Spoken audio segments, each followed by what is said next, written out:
So I was using this as a vocal warm-up because I thought Wayne Shorter, talk about the voice as an instrument. I thought, I want to sound like an instrument when I sing. And what instrument do I want to sound like? I want to sound like Wayne Shorter on tenor saxophone. And his sound to me is like, it's so pure and rich and full of breath and beautiful. So I used Infant to Eyes as a vocal warm-up, and I would just try to sing it exactly like Wayne Shorter played it. Waiting to take a breath when he took a breath, breaking the sound when he broke the sound, getting that purity of tone when he gets it. And I used it for such a long time as a warm-up. I should go back to that because that was a good thing to do, that I decided to write lyrics to it. Hi, you're listening to Conversations with Musicians with Leah Roseman, which I hope inspires you through the personal stories of a fascinating diversity of musical guests.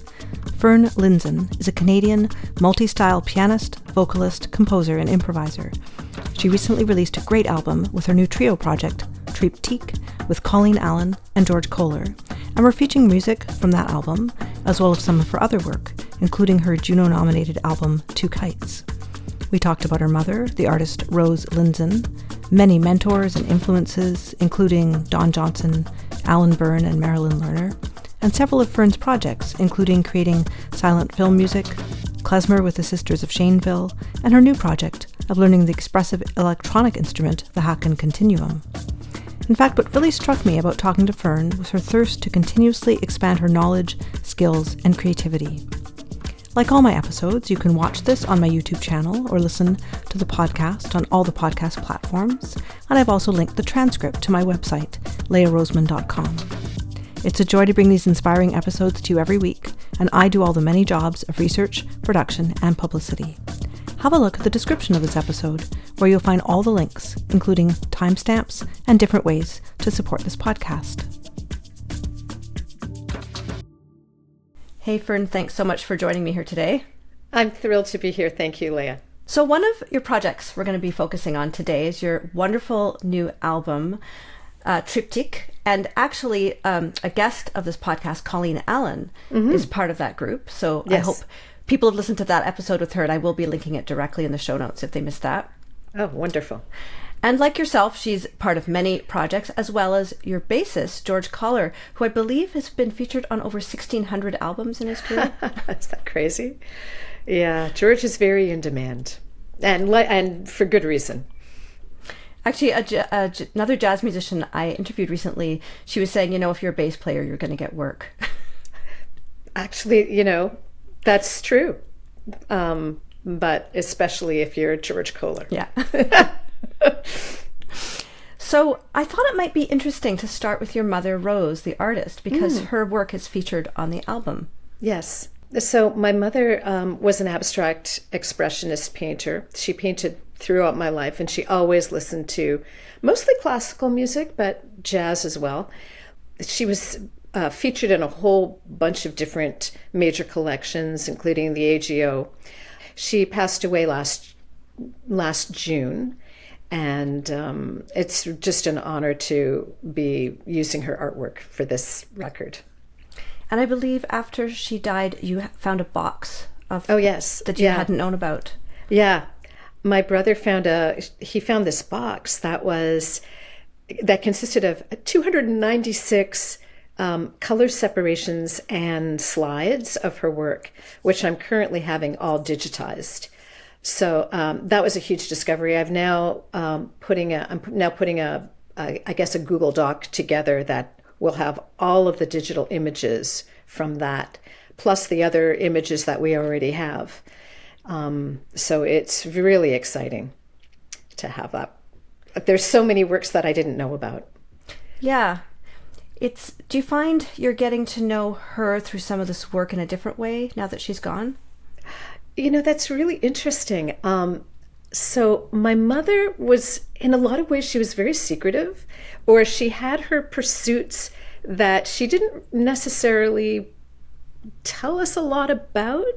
Although in her later years, she did enjoy telling people about particularly things like she was extremely well-educated, self-educated in archaeology, history. She was fascinated with ancient cultures. She had volunteered on digs. She went to Rome. She was fascinated with Etruscan art. And she actually has these books that I would like to have digitized. In fact, that'll be another project. She's taken, like, she was fascinated by Homer, was passionate about Homer. And she took the Odyssey and wrote out sections of the Odyssey on one page, and then on the other, I guess on the face page, she'd have pen and ink drawings that she did of various Etruscan things that she then did watercolors with. She also has another book that's basically just about mythology and the same sort of a deal. And then another book of flowers, because she was a passionate gardener as well. Do you think this affected you as a child because your mom was so involved with her creative pursuits that you had sort of this freedom to go off into your own mind a bit? You know, it's interesting. When I was really young, her studio was kind of out of bounds. And what was interesting is that when I had a child, all of a sudden we could have birthday parties in her studio, and she would have these like big pieces of paper on the floor and give kids like paints to use. And we would, it was really interesting how she kind of changed.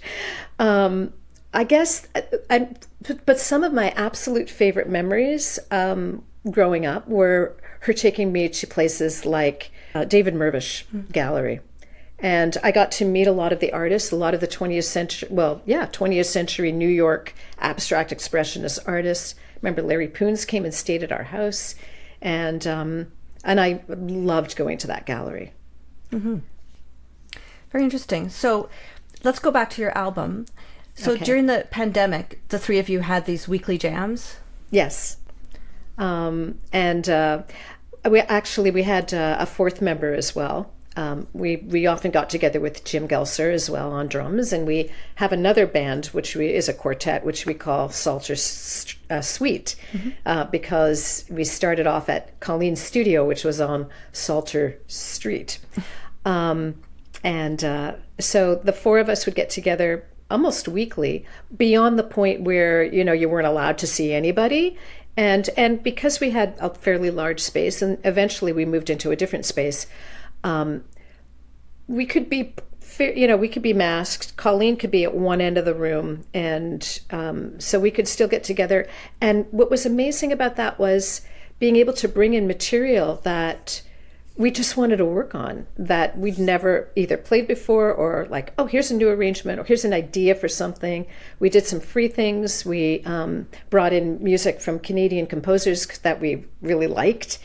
And it was a chance to just explore our own playing, our own writing, our own arranging, in a way that wasn't focused on, we're going to work on this material for this gig, let's rehearse it, get it together, and that's that. So it was just a chance to be free. So we have like, I don't know, about 100 or more pieces on that repertoire that we've just tried out. Okay. Yeah, I was wondering, I'm sure you couldn't include everything on this first album. Oh, no. Okay. And in fact, we recorded more than we ended up putting out. And so we're ready. I'm ready pretty much to go back into the studio and record the next record. We've got some things that we want. There are a couple of things that we want to re-record.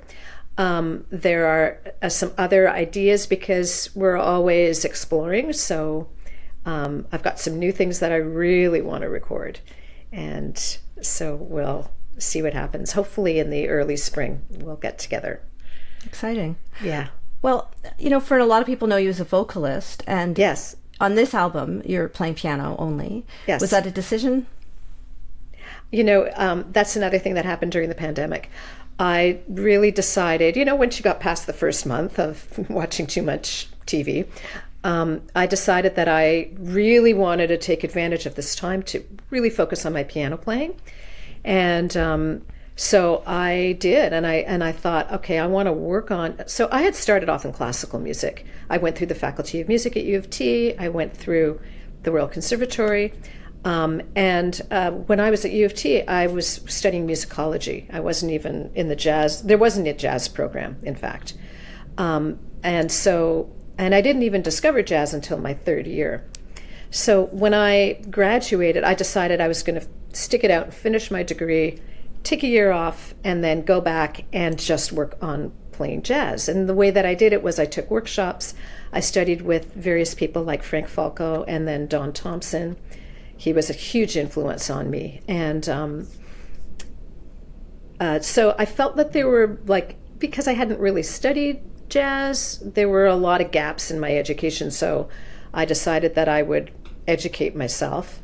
And there's some great online resources out there, including courses by people like Jeff Keyser and Fred Hersch, and all through an umbrella called Open Studio. And they had this, so I started taking classes there, and they've got tons and tons of stuff. And so that's what I did. I just learnt and studied and played and worked on my classical music and worked on technique. And then in the studio, what was really kind of lovely, I know that, I mean, I still love to sing and I will sing, but what was nice about this particular outing was not worrying about singing, just focusing on piano playing, and the fact that I could play with the lid open, totally unmuffled. I could hear the piano acoustically, and that was really a joy, because when you're recording as a vocalist and playing piano at the same time, you really have to muffle the sound so that you can, do mixing later. And if there's you want to redo something, you can, it's easy. So you have to have like a blanket on the piano, and you cannot hear the piano at all except through headphones. Okay. That's interesting. I hadn't thought about it that way. Yeah, I really wanted to hear the piano, and I brought in a Steinway because I really wanted to hear that piano. Okay. And then I had Mark Mark DeCourt, fantastic piano tuner, tune the piano. So it was really just a joy to be there. You mentioned Don Thompson. I wanted to ask you about him. I mean, he's pianist, bassist, vibes, so quite broad. Yeah. Studying with Don was one of the true highlights of my life. I would come in, he wasn't crazy busy at that time, so I would come in for what was supposed to be a 2-hour lesson every 2 weeks, and it was in his home, in his basement, and I would be lucky if I would get out of there in 3 or 4 hours. And I can't even tell you what we did. I know that we because a lot of times we would just play, and then we would talk about music. He would bring in ideas. I'd say, Don, I'm working on this thing. And then he would just take it and we would bring it to different places. Don, my very first record called Moments Like These, Don is, it's actually all duets, and Don is playing vibes on that because he said he really, really wanted to play vibes. And what a thrill to record with him. And really one of the moments that I treasure the most was when Don actually took me aside one day and said, "I'm proud of you." I thought, okay, that's amazing. So, yeah. As a music teacher myself, I can't imagine giving a 4-hour lesson, what that would feel like. Yeah. It wasn't really a lesson. A lot of it was just hanging out. We'd listen to music. Okay. He'd be playing. I'd be playing. And we would try things over and over again. And he talked about harmony in a very interesting way. He was kind of the opposite of Frank Falco. Frank was very, now we're going to work on our left-hand voicings and da-da-da-da-da. And Don was just like, we would talk about harmony, but really about voice leading as opposed to harmony. And I remember doing an arrangement of confirmation, and where I would take each voice, write it out, And the idea was that every voice had to move on every single chord. And so that you weren't thinking about harmony like, I'm going from this chord to that chord. I'm going from here. Okay, the alto has to move there. Where can the tenor move? Where can the soprano move? And what is also interesting is that years later, when I audited a master class that Fred Hersch did, he took the Bach 4-part chorales and looked at it that way, and where you'd be following each voice, or you'd be improvising one voice while playing the other 3, or you'd play 2 voices at a time, like alto and tenor, or soprano and tenor, or whatever. I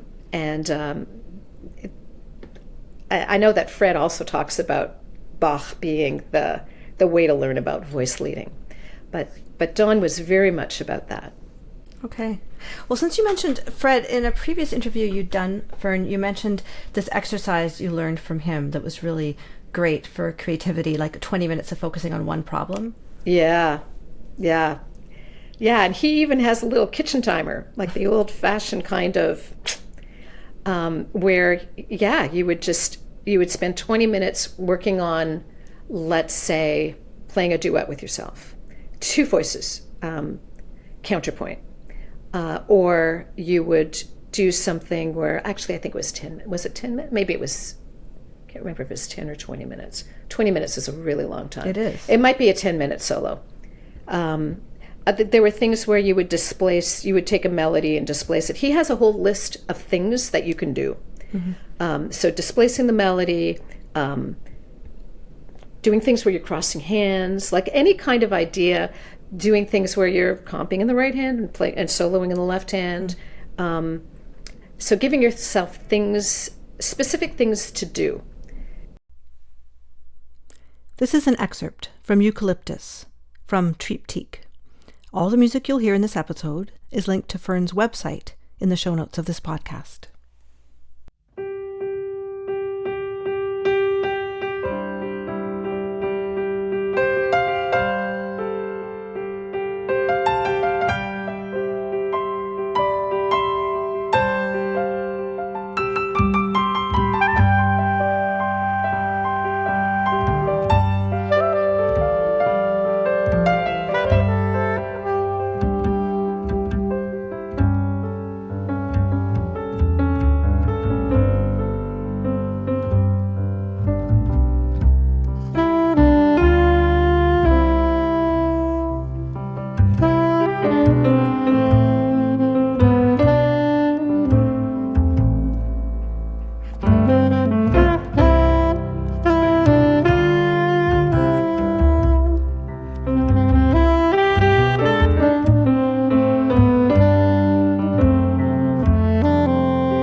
Yeah. I mean, any kind of creativity prompts are so interesting. Yes. Also for songwriting, right? Sure. Yeah. Yeah, I really think that I've done a lot of, silent film score writing as well. And I find that what I need is to give myself if there's something I can focus on. And the very first film score I did was a movie called Sherlock Jr., which was for TIFF, for the opening of the Bell Lightbox. And they had said, we want, the way that I got into it was because they wanted someone to use Klezmer music as they wanted someone actually to string Klezmer tunes together for this Buster Keaton film. And I said, well, instead of that, how about if I use Klezmer music as a idea and completely compose something, but using Klezmer influence? and jazz influence. And so that's what they ended up going for. I put it on YouTube. And I found that was such a cool thing to have that as a, sort of my confining space, so that I can be free within that limit. And so I'd always give myself limits like that. So I did one for, I think it was the Scarlet Letter. And what I ended up doing was, at the time I was teaching at Havergal College, so I took out I borrowed the big hymn book, I don't know, 500 or so pages of hymns. And I thought, okay, so all of my music is going to be somehow based on hymns, even if I use the hymn in a middle voice or a lower voice, or even if I just use the chord changes of a hymn, or if I do anything that had to do with a hymn, that's going to be my score. And so that was a fun kind of little structural device. Yeah, I really believe in having things like that. And for any arrangements that I do that as well. I have to find my place first. So when I'm doing an arrangement of a standard, I have to think, okay, what is it about this standard that I can do something with? So for example, in my third record, which is called Like a Circle in a Spiral, so that line is taken from the Windmills of Your Mind, a Michel Legrand tune, which I've always loved. And it took me years to figure out, okay, what can I do with this tune? And then I thought about the circles and the spirals, and I thought, okay, so what happens if I have the bass going like in some kind of a circular sounding motion, which I came up with by having a bar of 6 and a bar of 4. So it doesn't sound like it's doing this, it sounds more like it's kind of going around like that. And then I have this circular pattern going on in the saxophones and the piano, and so that I could create this illusion of the craziness that goes on in your mind when you have circles and spirals happening. And that kind of led me into that tune. And I kind of like to try to find that with, particularly if I'm going to be singing or playing a standard. Yeah, I love that arrangement of yours. I've listened to that album. Actually, maybe we could just put a clip of that here so people can hear that. Thank you. This is an excerpt from The Windmills of Your Mind, from Fern's album, Like a Circle in a Spiral.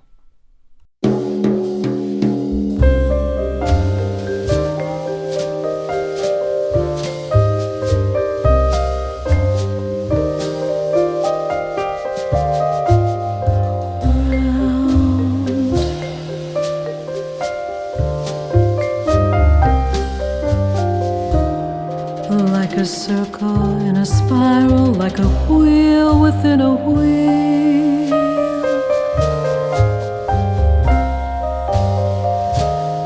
Never ending or beginning on an ever spinning reel.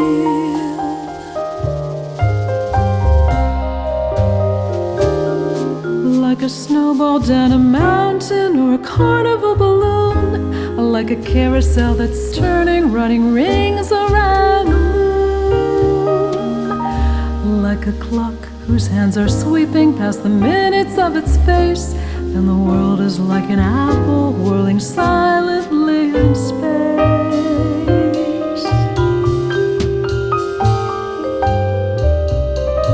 Like the circles that you find in the windmills of your mind.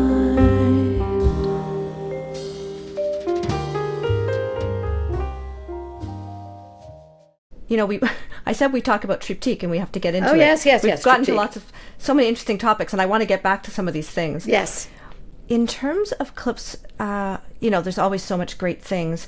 I did want to find some of the things that you'd written. So Do Look, that's one of yours, that's Baroque inspired. And I believe that's from another project you're doing. Well, right? actually, so Do Look came out of, two things. One is Fred Hersch, because what I did was I was taking a Bach 4-part chorale every single day and going through various exercises with it. And I came across that one, and I got actually a different edition of the Bach 4-part chorales, which just came out. And I wonder if I have it here that I can show you. Maybe I'll find it afterward. It's an incredible edition, and it's got some very interesting harmonic realizations that actually came out of Bach, but they're very different than the normal 360 Bach 4-part chorales. So I was playing through some of these, and I came across this one, Ach Gott, from Himmel sich darin, or something like that. So I call it Do Look, because it translates into kind of like a do look down. Oh God, do look down upon us. And what I did was I start off with the chorale, and then I have this repeated pattern, this ostinato, eventually that gets into the bass. I use the melody more or less, and that's basically where that arrangement came from. This is a clip from Do Look from Tryptique.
But the whole impetus for writing that arrangement came out of a project called Las Meninas, which is a painting by Diego Velázquez.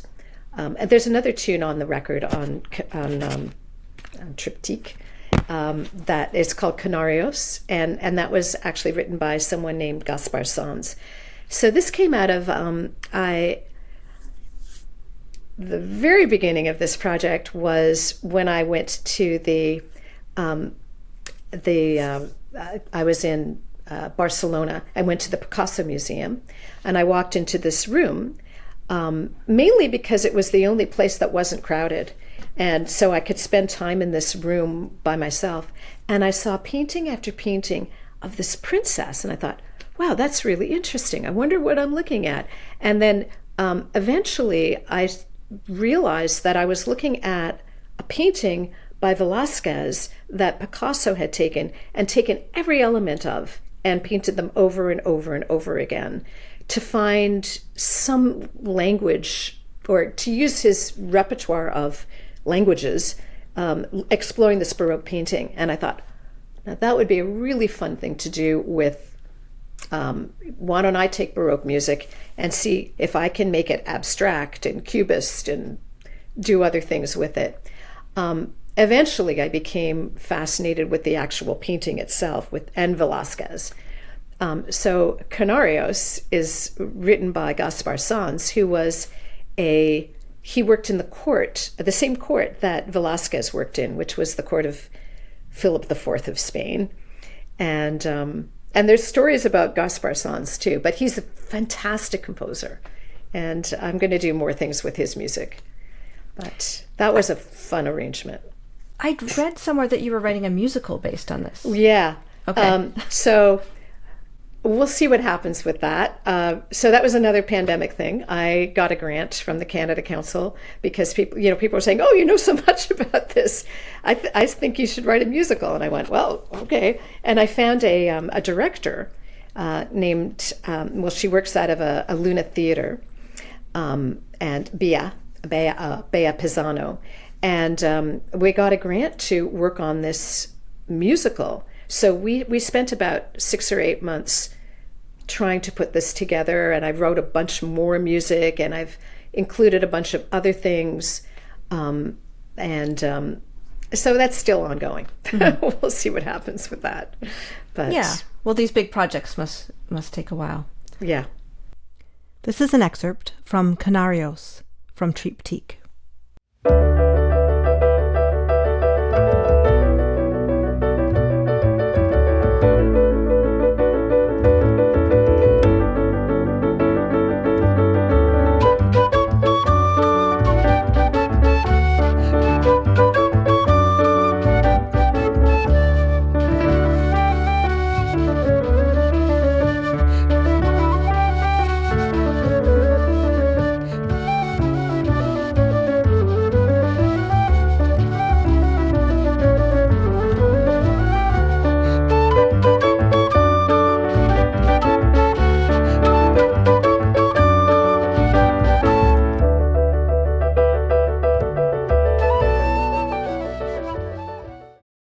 Do you have grant writing advice for people? I'm not necessarily very good at it. That one I did get, and I was thrilled, and I got the amount that I asked for, which I needed because I had brought in actors, I brought in musicians. It was really incredible to get that grant. Most grants I do not get, so I'm not sure if I have great grant writing advice. I think the best advice that I got was when I was unsuccessful for another grant that I wrote, and then I was successful the second time. This was another Canada Council grant. The officer at the time when I wrote the grant, and this was to explore klezmer music and to work with Marilyn Lerner. So, and to work on klezmer music, 20th century, doing interesting things with it, like Marilyn does. The officer said, be more passionate about why you personally really want to do this project. Don't just give me the history. Don't just give me the, this stuff, but be really passionate about why you need to do this. And so I kind of took that angle with it. And I think that that's maybe my best advice. Mm-hmm. Be very personal about it. Yeah, that's interesting. I had Marilyn on this serise a couple years ago. Oh, she's wonderful. So what did you find you learned from her in that process? I think a lot of it was just about exploring my individuality and not being afraid. She talks about gesture. Mm-hmm. And we talked a lot about free improvisation. And it's not that every note, well, Don Thompson says every note counts, but every note does count. But there are times when you can be very gestural with your playing. So you're just taking a brush and painting. And I think that I really learned a lot about that with Marilyn. Mm-hmm. Now, back to Tryptique, you have a beautiful tune, Wondering, by Doug Wilde. Yes. And he has another connection to this podcast because I featured 3 members of Manteca, including Matt Zimble. So Doug Wilde came up, Canadian music scene. You should get Doug Wilde. He is fascinating. Doug is, not only is he a great composer, and I mean absolutely great, but he has a... in fact, this isn't part of his system, but he is extremely knowledgeable. He has a system where he uses the 6-note scale, and he's got a whole whack of those things. So he's got a very mathematical, methodological approach to composing, but he is so musical that it's not about that. So, but he can explain. Mm-hmm. This is from this scale, and this is from this scale, and this is the counter scale that goes with that scale, and this is and this is this other 6-note hexachord that I'm using. He can be very, very scientific about it, but when it comes down to it, he is so musical that it doesn't matter what system he's using or what constraints he's put upon himself. Wondering isn't part of that system, but it's just a beautiful tune, and we love playing it. So there'll be another Doug Wilde tune on the next CD. Okay. Yeah. This is a clip from Wondering from Tryptique.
Yeah, you mentioned free improv, and I know you mentioned silent movies. I thought you had done some improvisation with movies as well. Oh, yes. So Sherlock Jr. was the very first one that I did, and that was really composed because I had a sextet. I'd never, none of my other silent films were for more than me. So for the other ones, and I did a whole whack of them at one point, what I did was, I think I did The Mark of Zorro, and I did there were a bunch of them. So what I would do is I would come up with themes for each character. I would come up with situational themes, and then I would be improvising based on those themes. So there would be a lot of structural devices that I used. I'd do a lot of improvising where I would record myself and go, okay, I like that I can use that, and then I can improvise based on that, and then I have to switch things there. So I'd have an overall structure that I knew that I was going to go to, and within that structure I would freely improvise. And because it was just me, that I could do that. But conducting other people is a little harder. Though I do love free improvisation just as a thing. And I understand you had a seminal experience in high school with that. Oh, yeah. Oh, that's great. So when I was in high school, well, first of all, I didn't think of myself ever as an improviser or a jazz musician. There was a guy in high school who played boogie-woogie piano, and I thought, wow, I wish I could do that, while I was playing like Mozart and Bach. My brother also played clarinet, and he would listen to Artie Shaw records and Benny Goodman, and that didn't really speak to me either. So that's what I thought jazz was.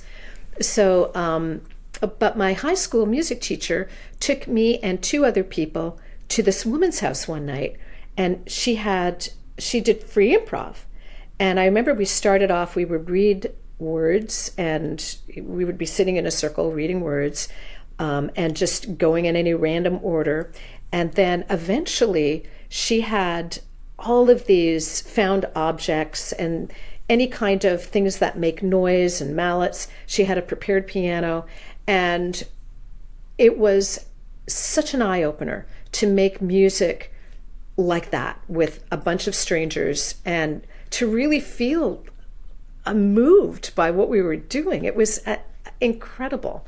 And I ended up doing a project in high school where I took a bunch of paintings by some abstract artists like Gorky and Paul Klee.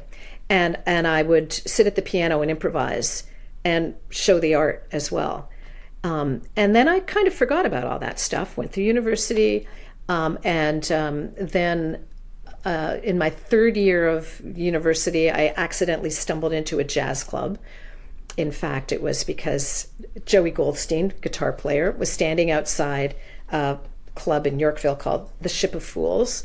And a girlfriend of mine and I were walking by, and he said, "Hey, you want to meet some guys?" And my friend said, "Yeah." And so I kind of reluctantly went in there, and that was one of those life-changing experiences, because it was Lauren Lofsky, Catherine Moses, and Ted Moses, and I just listened to the music and went, "This is what I want to be doing, if this is what jazz is." So that's kind of what led me really into jazz. And then I also got to explore free improvisation and realized, yeah, this is very natural for me, just because of that high school experience. That woman you'd met at such a young age, did you ever run into her again? I haven't seen her in years. Her name is Judy Pojadayev, was, and then she got remarried after when I was graduating from high school. And she said, "From now on, you can call me Judy," because I think she changed her name to Nib. And I should look her up and see if I can find her anywhere and say thank you. Yeah. Right. Well, I'm curious about these musicology studies you did. Were there any highlights from that time? Yes. When I was studying musicology, what's interesting is that my real interests were 20th century music and ethnomusicology. And 20th century music, I took one course, I think it was with Gaynor Jones, which was called 20th Century Performance, and I learned the Barrios Sequenza 3 for voice. which in a lot of ways feels like free improv, because what it is it starts off with, he gives you a bunch of syllables and you basically randomly, it's a poem, but you're basically randomly saying these syllables, and then he gives you pitch ups and downs, but there's nothing really specific. So it's kind of like structured free improv in a way. So I learned that. And then also I took an ethno course, which was, we were focusing on Balkan folk music. And I ended up learning I learned how to play a small bagpipe. And I remember the course ended where we had a party and we all had to perform. And also I had to learn how to sing with this kind of Balkan folk music sound, which was very in your face, very kind of a nasally in your face sound, which was great for me to explore, because I had only done like classical singing before that. We were drinking Ritsina and performing. And if you could drink Ritsina and perform, you passed the class, basically. But it was really, what I find interesting is that through ethnomusicology and 20th century music, I found my way into jazz. Yeah. And thought, that kind of makes sense, even though it had nothing to do with what I really thought I would be doing at all. So it just reminds me of an episode I did with the Australian musician Lindsay Pollock. Here he is in Australia on a raft hearing this cassette of Macedonia Gaida music. Oh, wow. And then he changed his life and he went there and he, and he actually starts his episode with me performing on this bagpipe. Wow. Yeah. Wow. Amazing. Yeah, I call those like Jungian awakening moments. And I feel like I had one when I walked into the Ship of Fools and I heard Ted and Kathy and particularly Lorne Lofsky playing. And then I had another one of those when I went to Klez Canada, because I got involved with Lenka Lichtenberg, with the Sisters of Sheynville and Isabel Freisberg.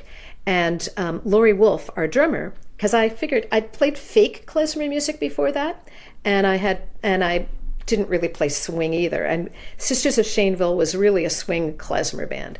So I thought, okay. And Laurie said, Laurie told me about Klez Canada, and she said, if you really want to know about klezmer music, come to Klez Canada. So I did, and I ended up going for like 4 or 5 years. And the very first night, there were faculty concerts, and there was Alan Byrne and a guy named Christian David playing a accordion clarinet duet. And it was one of those things where I just went, like it just absolutely blew me away. I was like, every single tingle that could happen up and down my spine and my arms was like, oh my God, I need to be doing this. What I found really interesting about that whole experience is that I did have a Jewish upbringing. I studied Hebrew, modern Hebrew, but the day school that I went to did not include Yiddish at all. It was like Yiddish is a dead language. It's that, the Alta Kucker stuff that we don't talk about anymore. And when I heard Yiddish, and Yiddish was actually a kind of a secret language that my mother and my grandmother spoke when they didn't want us to know what they were talking about. So I never learned Yiddish. And so when I heard it, it was like, it felt like it was part of my Jungian whole. I still haven't really learned it, but I love the sound of the language, nevertheless.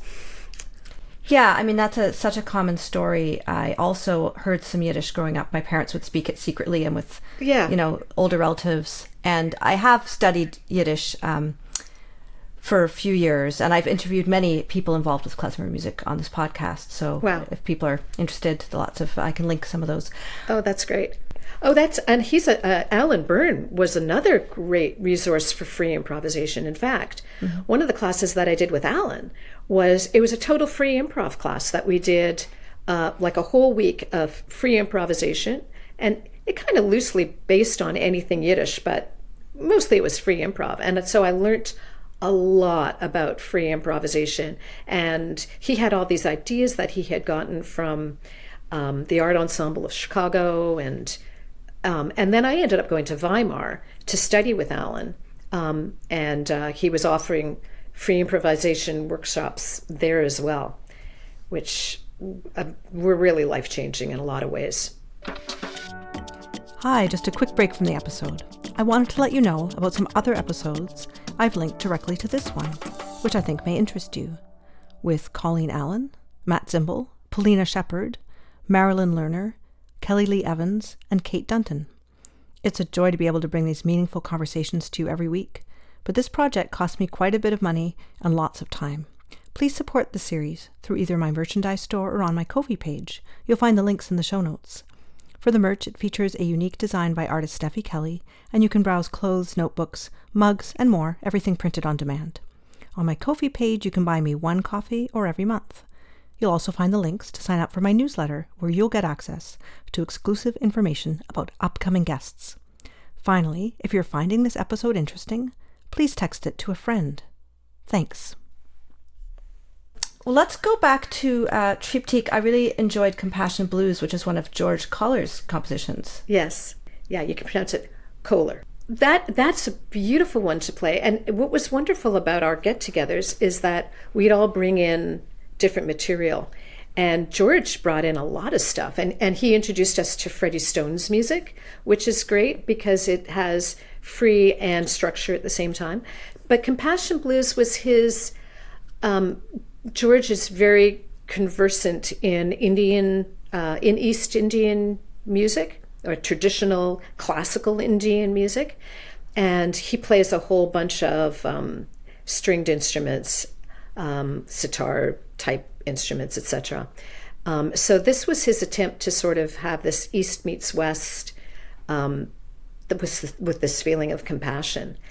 A lot of times when we play it live, he really goes, he takes a very, very long, I guess, intro kind of cadenza at the beginning and gets into the kind of East Indian tuning ideas. And it's a beautiful, beautiful tune. We're so thrilled that he brought it to the band.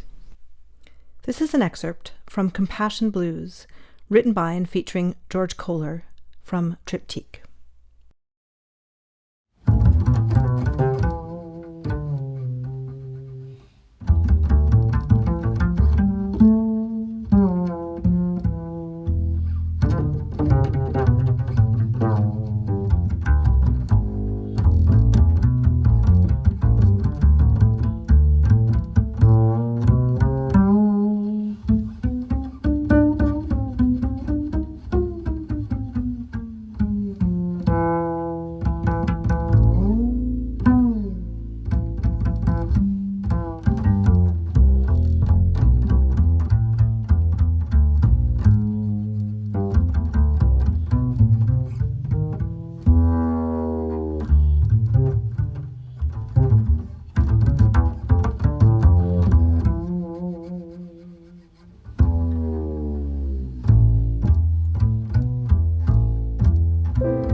And you've been performing a lot with the album release. Yes. What kind of... not enough. Yeah, not enough. Never enough, but yes. Well, has the scene changed in the Toronto area where you live in terms of post-pandemic? Have places closed down? Places did close down. There was, there was a bar at the Old Mill that had Thursday, Friday, Saturday jazz. There's a couple of places that opened up, like Hersch is wonderful on the Danforth. So we've played at Hersch. We played at the Jazz Bistro. We played at the Jazz Room in Waterloo. And we've done a bunch of other smaller things, some Vespers services, churches. And but the thing is that because there's so many musicians and so few places to play, if you play at the Jazz Bistro, if you get another gig there within a year, and we've played there twice in 1 year, so that's kind of, if you play at the Rex, it's like a yearly, once a year. Okay. And even Hersch now, it's become such a popular place that we were there twice. And then the Jazz Room as well in Waterloo, which is one of the great jazz clubs anywhere. Also that would be like once a year. So a lot of it is, we also did Masolini Hall at the Royal Conservatory, but the problem is that it's just few and far between. There's no, I think we're going to be playing at Le Rêve, which has just opened up a jazz Saturday night kind of thing. Mm-hmm. So I think that will be at the end of April, but it's just that there are a lot of musicians and not that many places to play. Are these mostly listening rooms? Yes. Yeah. They are listening rooms, which is what is so thrilling about playing in some of those venues. And they have pianos. Mm-hmm. So I'm a bit of a, although I should say, I do a monthly residency at the Transact with a guy named David Woodhead. And we were there, in fact, yesterday with, he calls it Precious Little, and it's just a get-together of various musicians from various places in his life. And so in this case, yesterday, we had, I'm a piano player, Liz Acker, who is Doug Wilde's wife, and Doug Wilde always plays. So we ended up writing melodica quartets. So, and David also was playing melodica. Okay. So, and that was really fun. I'm going to write more. So yesterday we had cello and violin, and that's with Johnny Johnson playing sax and flute, the three piano players, keyboard. I brought something called a Haken Continuum, which is a brand new instrument for me, which I actually got it a few years ago, but I'm just now learning how to play it. It's an incredible electronic instrument. Is this a public jam session, or is it? Okay. Yeah. We usually have 1 or 2 rehearsals, and then we just go and everybody writes something for it, and then so there's something kind of experimental about it. But so we work on stuff, and sometimes we'll talk about so we're going to do this and go to the A section, and then we're going to do that, and we'll talk about it before we play, and then we play. So there's kind of half jam-ish, but half rehearsal-ish, mm-hmm. but performance as well, so people can sort of see the process. It's really, really fun, and we had a full house yesterday at the Transact, so that's another great place to play. And they've got an old upright funky piano there, but I enjoy playing it. Yeah, I was just going to ask you about Two Kites, which was Juno-nominated. Yeah. Vocal jazz album. Mm-hmm. So most of my listeners are not in Canada, so the Junos are like our Canadian Grammys. They're right. Important here. So do you want to speak about that album? It's really beautiful. Sure. Oh, thank you. That was just such a huge shock and surprise to be nominated for a Juno for this record. Two Kites is it's a tune written by Antonio Carlos Jobim, which I had been obsessed with since I first heard it. What's really unique about this tune is that he wrote the lyrics in English. It was not translated from Portuguese, and the lyrics are completely nuts. It starts with, "And by the way, have you forgotten to say?" And I thought, wow, what a great way to start a tune. it's become kind of a signature tune of mine, which I absolutely love playing.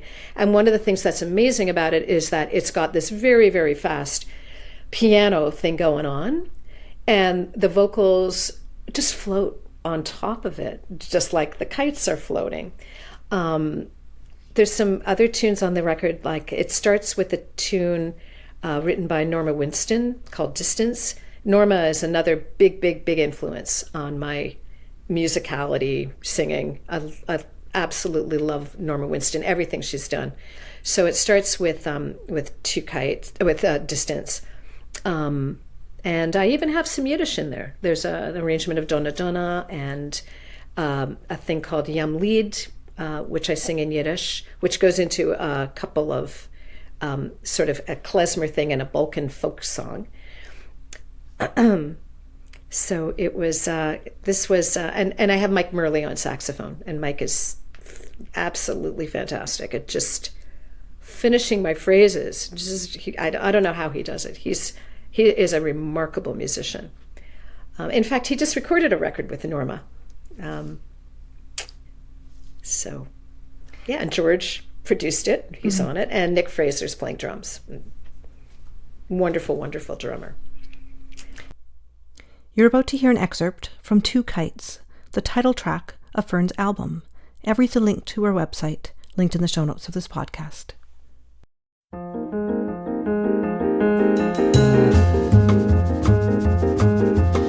And by the way, have you forgotten to say where you live, what's your name, and what you do? In case you're free, we can go, you and me, to the zoo. And may I ask you what you do with your days, with your nights, with your time, with your life?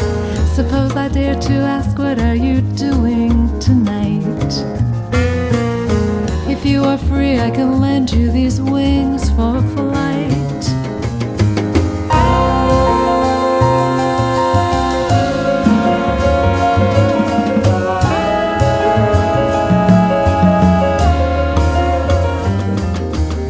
Haven't we met? I can't remember, but yet I could swear I have seen you before. Well, if you're scared of my boat, I can take you.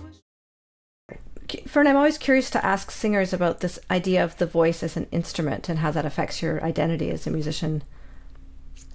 That's interesting. I think particularly I'm so grateful that I also play piano.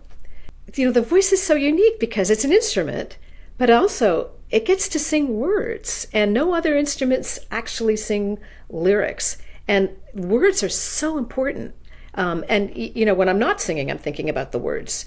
And I think when you're improvising or when you're playing any kind of a standard, you have to be aware of what the words are. And there are times when I'm listening to something on the radio or whatever, and I go, do they know the lyrics to this? Because they wouldn't choose this tempo or this kind of thing if they actually knew what the words were. Mm-hmm. And also it does inform your phrasing when you know the words, because you're not necessarily phrasing a melody as a melody. You want to phrase a melody as a lyric. So I don't know if that answers your question about the voice being an instrument. But I mean, the voice is an instrument. If you listen to someone like Norma Winston, her voice is definitely an instrument. Well, that's an interesting angle in terms of the jazz side of it. And in fact, it's come up with other jazz instrumentalists like drummers and pianists about knowing the words to standards. Yeah. But in terms of you like going through your life and aging and your voice changing, and it's based on health and all kinds of things, it makes you vulnerable. Yeah, it's, you know, it's you. It's a scary thing. But what's interesting is that I actually have found my singing I'm liking my singing way more now than maybe many, many years ago. And I think part of it is because I have different concerns now than I did. Maybe because I don't care so much about the sound. I care more about the heart and what is coming through my breath, as opposed to, oh, what do I sound like? Although, it's a scary thing, singing. Now, you do so many beautiful arrangements, but you do write songs as well. A little bit. I wrote a few songs for this musical that we'll see what happens with. Margarita Infanta, the princess in this painting. I've written some music for that. I think I do more. I guess I do more tune writing than songwriting per se. Although I do love writing lyrics, and in fact, even with the Two Kites record, I have an arrangement of My Romance, and what I ended up doing was writing a contrafact, which is basically you take the chord changes of My Romance, write your own melody, and you can write lyrics on that.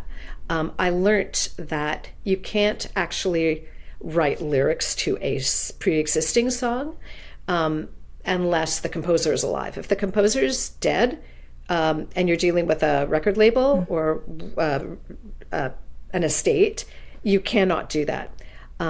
So what I did with My Romance is I just wrote my own melody, and I added that as a little prequel to My Romance. And I also did that with Stolen Moments, where I'd had to do the same thing. I had written my own lyrics, but I was not allowed to record them. That was on, I think, Like a Circle in a Spiral. Yeah, I wanted to ask you about that album as well. Oh, actually, no, it was Moments Like These, the Stolen Moments one. In Like a Circle in a Spiral, what did I have here? But there was another song, I'm trying to see what record is it on. I guess it's on my first record as well, Moments Like These, where I took a Wayne Shorter tune called Infant Eyes, and To See Through Infant Eyes ended up becoming the thing. And I was using this as a vocal warm-up because I thought Wayne Shorter, talk about the voice as an instrument. I thought, I want to sound like an instrument when I sing. And what instrument do I want to sound like? I want to sound like Wayne Shorter on tenor saxophone. And his sound to me is like, it's so pure and rich and full of breath and beautiful. So I used Infant Eyes as a vocal warm-up, and I would just try to sing it exactly like Wayne Shorter played it.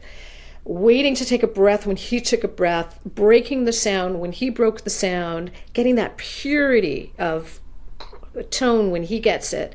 And I used it for such a long time as a warm-up. I should go back to that because that was a good thing to do, that I decided to write lyrics to it. And because Wayne Shorter was alive at the time, I would somehow miraculously was able to get to communicate with him. Actually, in fact, it was through his wife, at Carolina, and she said, "Your lyrics are beautiful. I'm going to share them with Wayne, and we'll see what he says." And Wayne wrote me back and said, "Lovely lyrics. Yes, you can use them. Just rename the tune." And he gave me the whole legality that I had to do in order to be able to do this, with him still getting all of the royalties. And so that was the only successful time I've had rewriting somebody's, taking the melody and rewriting and writing lyrics, not rewriting them, but actually writing lyrics and being able to actually perform them because I got permission from him. This is To See Through Infant Eyes from Fern's album, Moments Like These.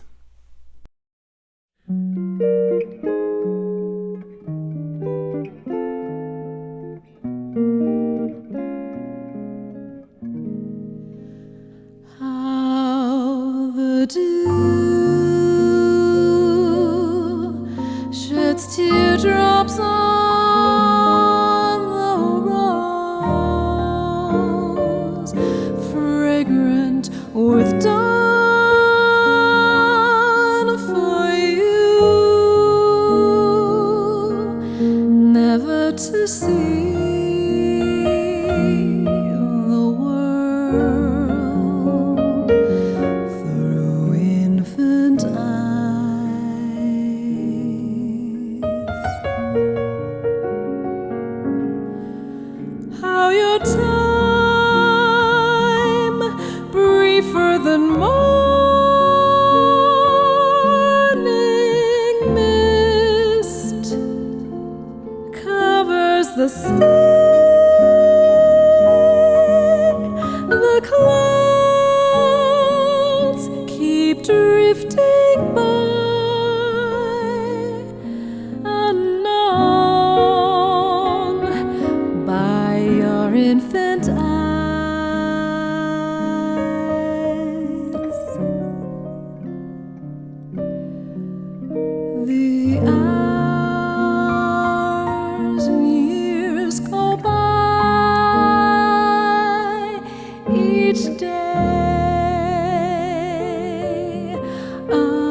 see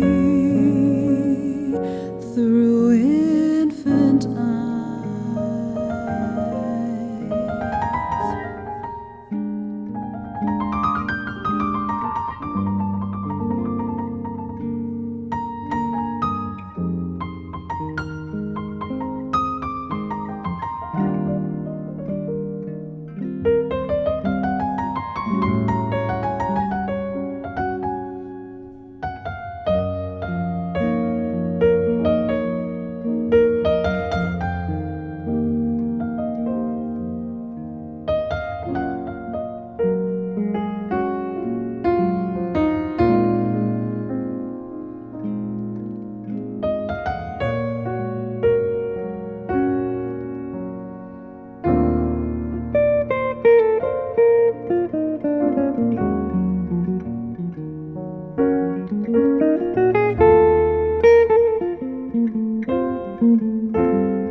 Okay. But I've done a bunch of those things. I wrote lyrics to a piano solo by it was on the Kind of Blue record, Wynton Kelly's piano solo on Freddie the Freeloader, and I wasn't allowed to record them because the Miles Davis estate owns every single solo on all of Miles Davis's records, not just Miles Davis's tunes. It's interesting. Yeah. So learned a lot about that.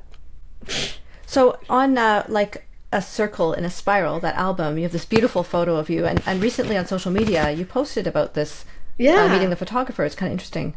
Oh, okay. So yes, the photographer for that record and for Two Kites was a guy named Peter Bragg, and I met Peter through, I used to do a whole whack of private parties and corporate events, and there was a corporate event that I did every single year for a bunch of diplomats and people involved in that whole world. And Peter, he was the photographer for Trudeau, and he had written an article recently about Jimmy Carter and how he was the photographer for Jimmy Carter on the campaign trail. And so when I met Peter, and we got along, and in fact, I played at someone else's, I think it was the 100th birthday party for one of these, he was a former diplomat, his mother. So I was chatting with Peter, and I said, I'm in the middle of recording this record. Have you ever done a photo shoot for an album? And he said, oh, no, and I'd love to. And then I told him what I was doing with Two Kites. And I said, I want to, be running around in a gown on the beach, flying kites. And he said, okay, I'm in, and I'm not even going to charge you anything because I really want to do it. And then he had such a good time, and we got along so well that he was very happy to also do the album cover for Like a Circle in a Spiral. And what I'm doing is I ended up buying I got this gown that starts off, it's pink, and then it's got this white on the bottom. So what we did was I spun around, and he was on top, and he got this shot with me just spinning around wearing this gown. So that was amazing to be able to work with Peter on these records. And I was curious about teaching. You've done some teaching over the years? Yeah. So I did a lot of teaching at Havergal College, where I was teaching in the upper school. I was teaching classical piano. So I would take students like from the beginning to about grade 9, Royal Conservatory. And I taught jazz piano, and I also was doing vocal coaching. Oh, wow. Particularly for girls that were interested in jazz and pop singing. I also had a jazz choir for a while, and that was really wonderful. We did all kinds of things. We even did some free improv stuff. So mostly teenagers you were working with there? Yeah, mostly teenagers at Havergal. I had one student who was in grade 6. I think she was 11 or 12. And wow, what a talent she was. She is. She was actually working on her ARCT with somebody else. And but she wanted to learn about jazz and composition. And I would show her something. And then the next week she would say, well, I started writing this tune, and so then we'd work on that.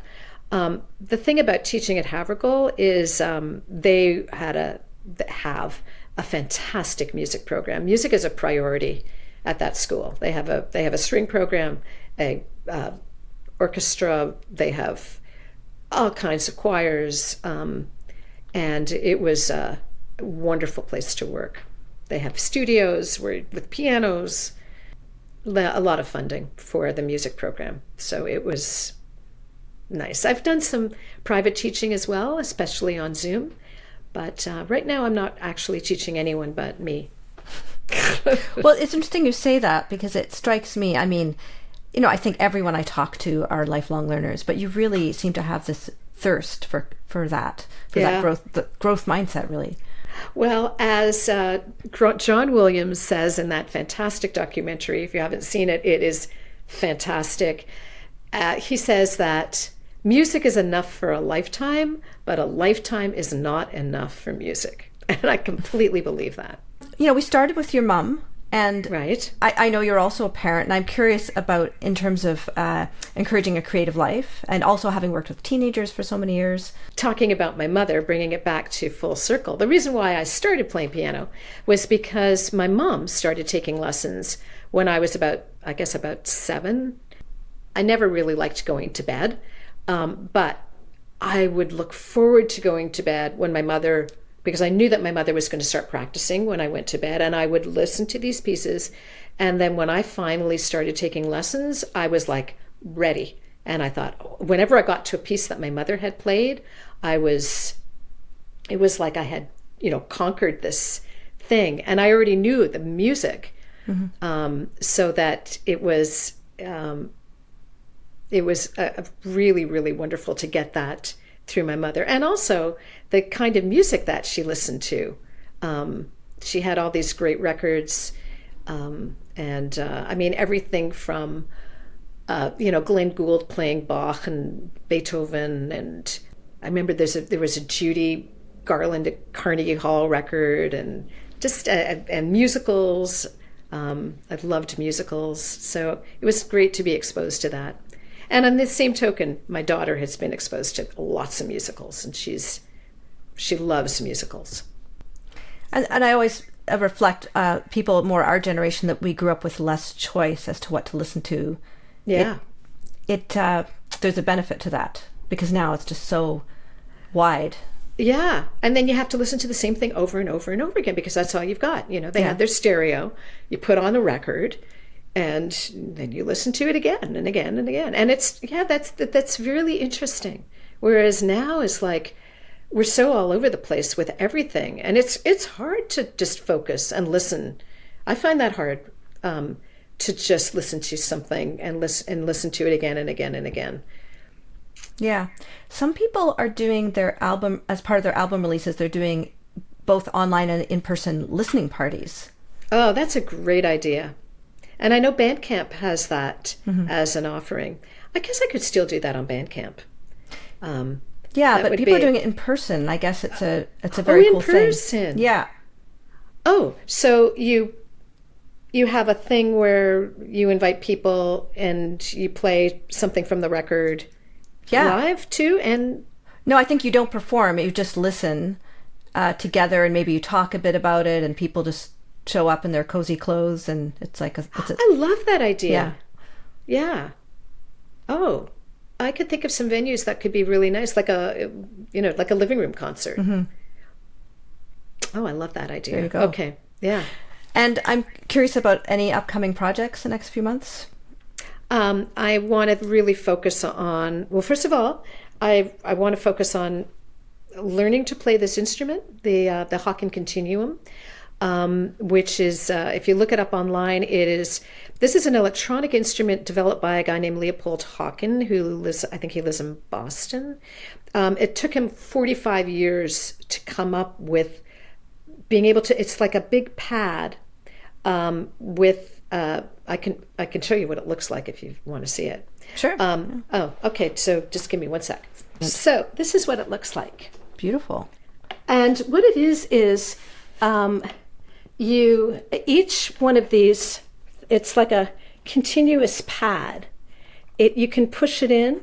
So it's got what he calls the x-axis, which is basically where you're playing a note. It's got the y-axis, which is if you go up or down a key. And then, of course, it's how far you push the note in.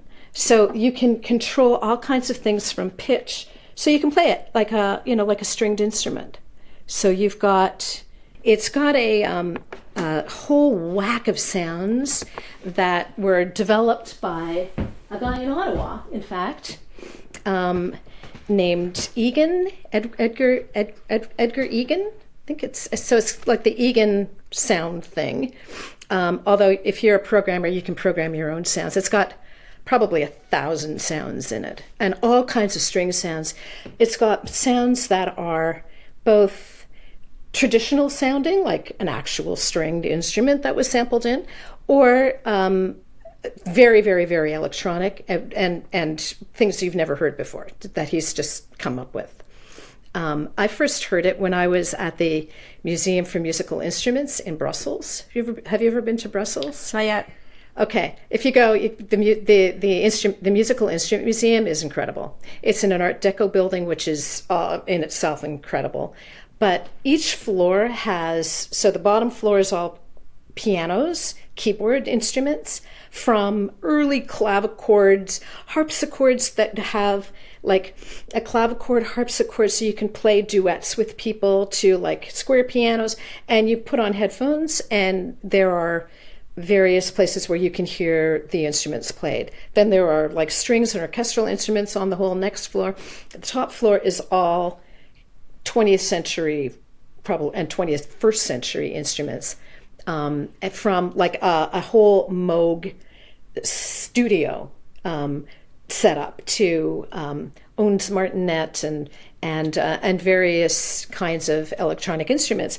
And when I got to this thing, and I heard the demo, which was like 10 minutes long, I just was, wow. And I just kept listening to it over and over and over again because it's so musical. And whoever was playing it is a fantastic musician. And it went from everything that sounded like from a string quartet to a sitar to, traditional sounding instruments to things that were completely wild, electronic, but incredibly musical. And you could hear how you can control every, like it really feels like you play it like an acoustic instrument, and you have to learn how to play it. Okay. So I'm learning how to play that and thinking about the next record for Tryptique. Fantastic. Yeah. Well, thanks so much. This is great. I want to do it again. Wow. Leah, you're great. Oh, Leah. Wonderful. I hope you enjoyed this episode. Please share this with your friends and check out episodes you may have missed at leahroseman.com. If you could buy me a coffee to support this series, that would be wonderful. I'm an independent podcaster, and I really do need the help of my listeners. All the links are in the show notes. The podcast theme music was written by Nick Cold. Have a wonderful week.